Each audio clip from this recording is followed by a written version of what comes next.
خواب ٹوٹ گئے، آنکھ کھلی، فجر کی نماز ادا کی، سیدھے غوث پاک کی بارگاہ میں آ کر کھڑے ہو گئے۔ غوث پاک مسکرا رہے ہیں، کہہ دو سبحان اللہ۔ غوث پاک فرماتے مفتی مکہ جواب مل گیا؟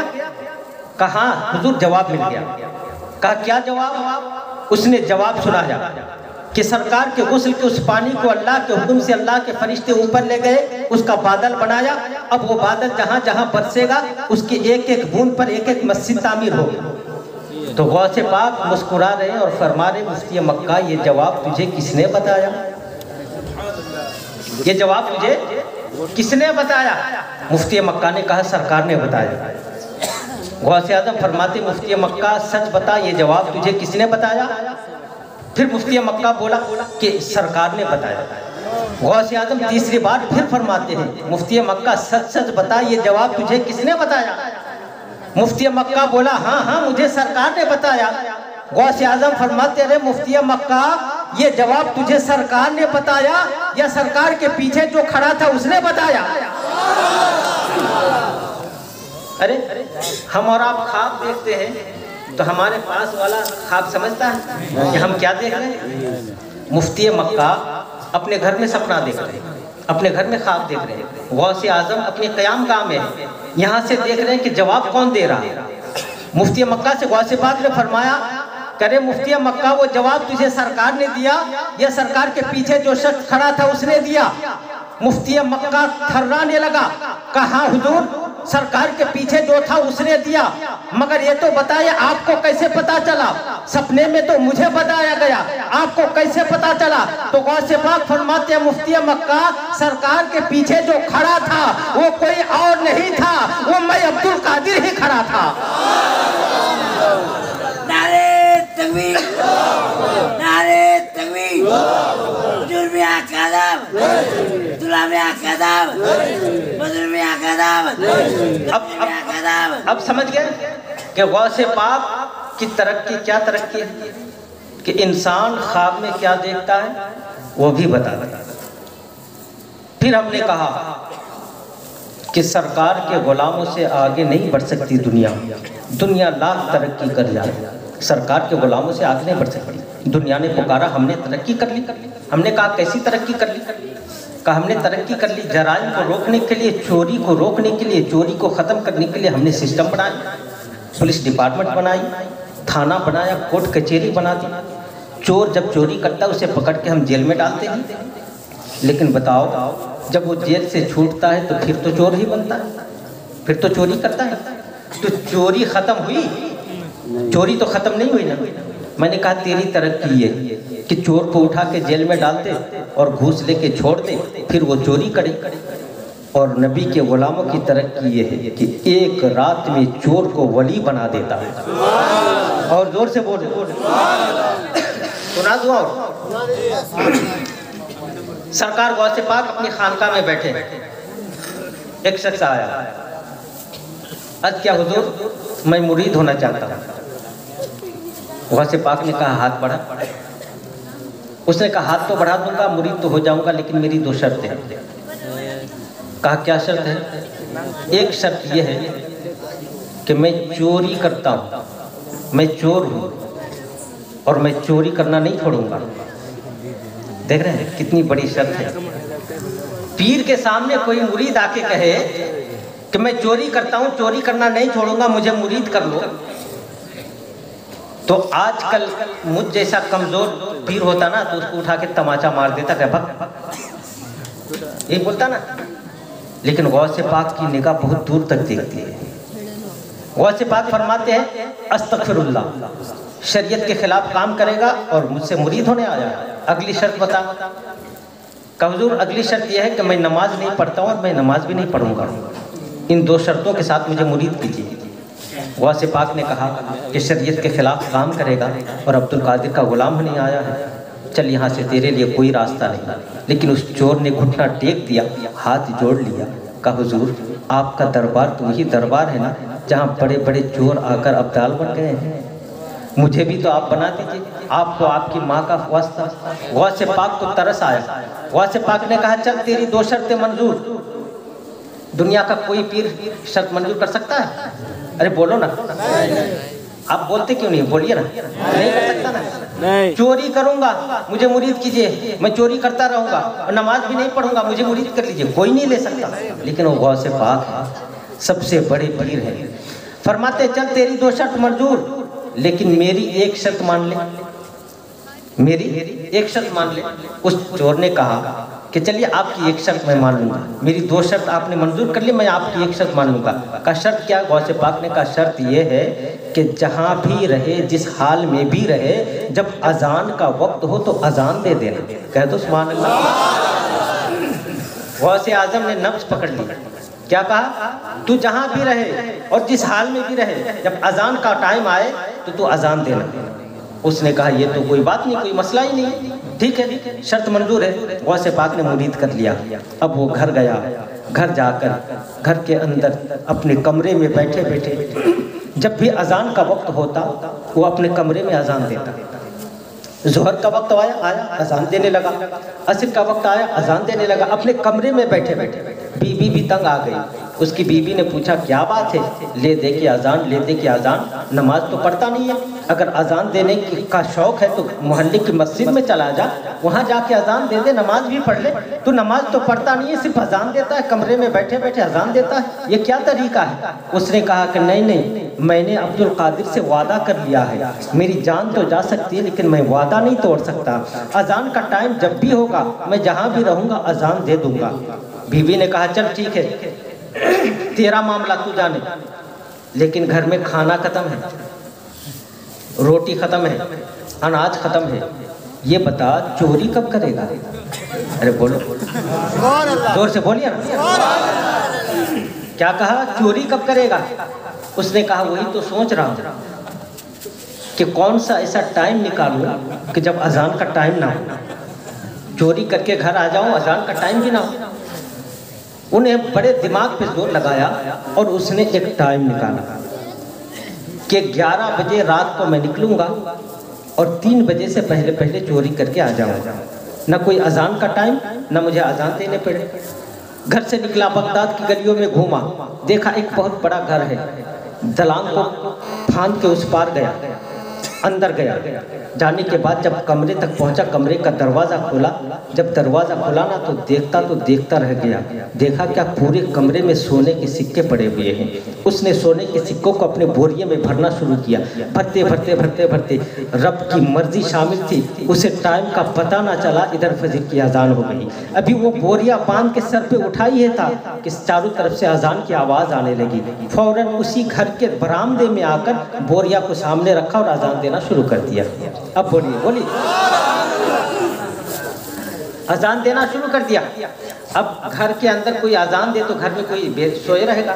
سب جاگ جائے گا، سب جاگ گیا، پورا گھر جاگ گیا، مالک جاگ گیا، نوکر جاگ گیا، گھر کی عورتیں جاگ گئی، سب جاگ گیا۔ یہ اذان دیتا رہا، اذان ختم کر کے جب پیچھے مڑ کے دیکھا تو کیا دیکھا کہ پورا گھر بھر جاگ گیا۔ یہ کانپ گیا کہ آج تو میں پکڑا گیا، آج تو میری پٹائی ہوگی، آج تو میری رسوائی ہوگی، آج تو میں پکڑا گیا۔ کانپنے لگا، مگر پیچھے مڑ کے دیکھا کیا کہ پورا گھر وضو میں لگا، بچہ وضو کر رہا ہے۔ اس نے سوچا کہ یہ سب نمازی ہے، یہ وضو میں لگے ہیں، میں بہانہ بنا کر 2 رکعت کی نیت کر لیتا ہوں، ادھر میں نماز میں رہوں گا، وہ وضو کر کے اپنی اپنی نماز میں لگ جائیں گے، میں بوریا اٹھا کے نکل جاؤں گا۔ لیکن جب اس نے 2 رکعت کی نماز شروع کی، نماز تو نہیں پڑھ رہا تھا، دل ہی دل میں سوچ رہا تھا آج تو میں پکڑا گیا، آج تو میری پٹائی ہوگی، آج تو میری رسوائی ہوگی۔ کانپ رہا تھا، تھر تھر کانپ رہا تھا، ادھر یہ کانپ رہا تھا، ادھر غوث پاک اپنی خانقاہ میں بیٹھے بیٹھے مسکرا رہے تھے۔ اور زور سے کہو غوث پاک مسکرا رہے۔ شاگردوں نے پوچھا حضور اس رات کی تنہائی میں آپ مسکرا رہے ہیں، وجہ کیا ہے؟ غوث پاک فرماتے ہیں آج پھنس گیا۔ کیا؟ آج پھنس گیا۔ اس کی میں 2 شرط مان کے میں نہ پھنسا، میری 1 شرط مان کے وہ پھنس گیا۔ کہا کون پھنس گیا؟ کہا وہی جو آیا تھا مرید ہونے، وہ پھنس گیا۔ ادھر وہ نماز ختم کی، جلدی جلدی نماز ختم کر کے پیچھے مڑ کے دیکھتا کیا ہے، اس نے سوچا کہ گھر والا سب اپنی اپنی نماز میں لگ گئے ہوں گے، میں بھاگوں گا بوریا اٹھا کے۔ پیچھے مڑ کے دیکھا کہ پورا گھر بھر اس کے پیچھے لائن لگا کے بیٹھا ہے۔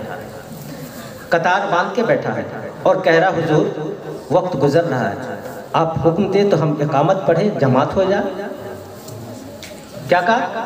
آپ حکم دے تو ہم اقامت پڑھیں، تکبیر دے دیں، جماعت ہو جائے۔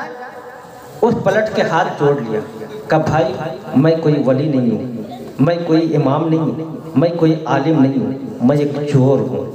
گھر والوں نے کہا اللہ والے اپنی ولایت چھپاتے ہیں، اللہ والے اپنی ولایت چھپاتے ہیں، آپ بھی اپنی ولایت چھپا ہی رہے ہیں، آپ چور نہیں ہو سکتے۔ کہا نہیں میں چور ہوں، یہ دیکھو تمہارا سامان لے کے جانے والا تھا، تمہارا سامان سامنے پڑا ہے۔ گھر والے ماننے کو تیار نہیں۔ گھر والوں نے کہا آپ چور نہیں ہو سکتے، اس لیے کہ آپ کا چہرہ ہی بتا رہا ہے کہ آپ کا کنیکشن کسی بڑے پاور ہاؤس سے ہے، آپ کا کنیکشن کسی بڑی ہستی سے ہے، آپ چور نہیں ہو سکتے۔ وہ بار بار کہتا رہا میں چور ہوں، میں اللہ کا ولی نہیں ہوں، میں امام نہیں ہوں، میں مولانا نہیں ہوں، لیکن گھر والے ماننے کو تیار نہیں۔ اس نے جھنجلا کر کہا چل ٹھیک ہے تکبیر دے۔ ایک سے کھڑا ہوا، تکبیر دیا، اس نے امامت کی، نماز پڑھائی۔ جب نماز ختم ہوئی نا تو پورا گھر اس کا ہاتھ چومنے لگا، کوئی ہاتھ چوم رہا ہے، کوئی پیر چوم رہا ہے، کوئی پانی پہ دم کروا رہا ہے، کوئی اپنے بچوں کے سر پہ ہاتھ رکھوا رہا ہے۔ اس نے غوث پاک کی خانقاہ کی طرف دیکھا اور ہاتھ اٹھا کر کہا مان گیا عبد القادر تمہیں مان گیا، مان گیا غوث اعظم تمہیں مان گیا۔ آج ایک وقت کی نماز پڑھا ہوں تو پورا گھر میرا ہاتھ چوم رہا ہے، اگر پانچوں وقت کی نماز کی پابندی کر لوں تو پورا علاقہ مجھے پیر مان لے گا۔ غوث پاک نے ایک رات میں ایک چور کو اللہ کا ولی بنا۔ تو یہ ہے ہمارے نبی کے غلاموں کی طرح۔ میں اگر بات کرتا رہوں تو باتیں بہت نکل جائیں گی۔ ہم نے کہا دنیا لاکھ ترقی کر جائے مصطفیٰ کے غلاموں سے آگے نہیں بڑھ سکتی۔